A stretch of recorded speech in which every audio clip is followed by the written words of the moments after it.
You are a toothbrush manufacturing. Maybe not in your real life, but for today, you are. And you're a large toothbrush manufacturing. You have a huge manufacturing floor that creates all these toothbrushes, which you then sell to resellers, and the reseller sells it to the customer. Now, even though you make millions of toothbrushes, you probably have a rather small IT department. Because at this point, all you basically have to maintain is that the production goes smooth. You know the sales numbers, which is your best reseller, which is the best selling region, etc. And now you see like, okay, everybody's talking about digital transformation, but you're not sure how it's going to affect your business. So you bring together, your best people in the company, and you put them in a meeting room and you start brainstorming. And the output of this brainstorming is the idea to build a smart toothbrush. But not just like an electronic toothbrush that tells me in the app when 2 minutes are over and I can stop brushing, but really a smart toothbrush that is full of sensors taking advantage of IoT and other technologies that see or measure how much pressure I apply while brushing my teeth. And then the app in return can give me tips to improve the health of my teeth. You agreed that this is the way to go and you want to take a limp on it. You talk with your IT, but it's clear you need a developer that help you with developing the app while your engineers already start working on the toothbrush.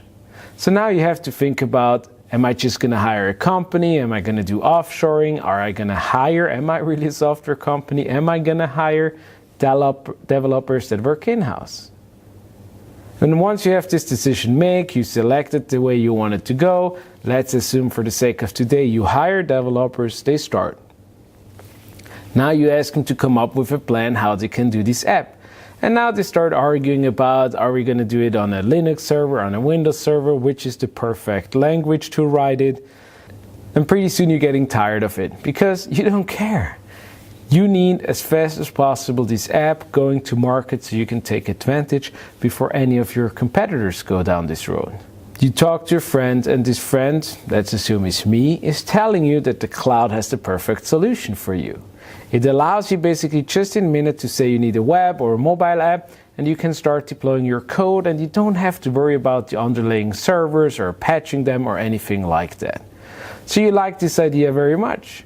And let's assume your friend is telling you that, you know what, in the cloud you also don't have to worry to buy hardware and wait till the hardware is there. You can start within 5 minutes after your developers are onboarded and can really just focus on what really matters. But in fact, there are much more advantages when you do it in the cloud. Because now with the app, all your end users that you never knew, they're going to have to create a username and password, which means you get their identities. You have all this data about how often they brush their teeth, if they do a good job or not so much a good job. And because you choose the cloud as a platform, you take advantage of this more than $1 billion investment in security Microsoft is taking. You can literally just focus on what matters to you. You have access to thousands or hundreds of thousands of different modules that you basically just can drag and drop into it and use existing functionalities.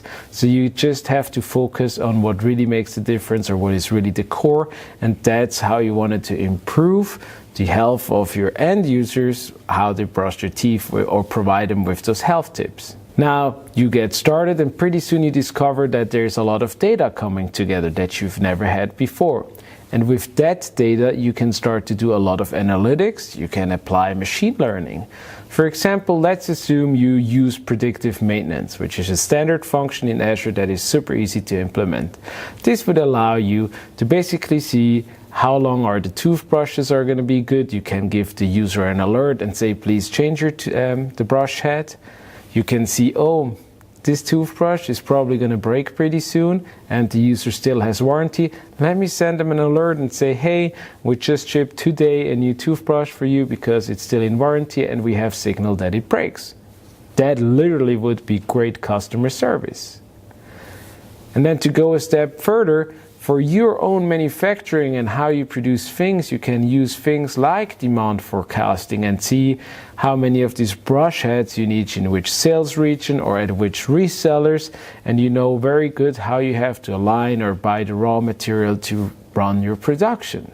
And that's just a simple example how a company or a business like a toothbrush manufacturing is affected by the digital transformation.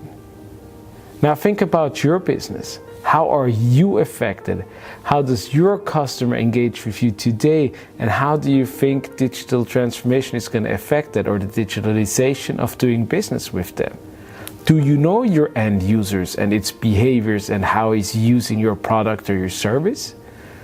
Would it be an improvement if you would know?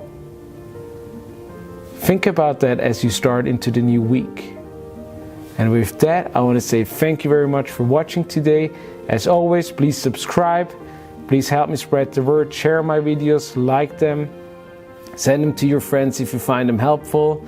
And I thank you very much for watching it today. Keep your feedback coming. I highly appreciate it. Thanks very much again, and have a great week.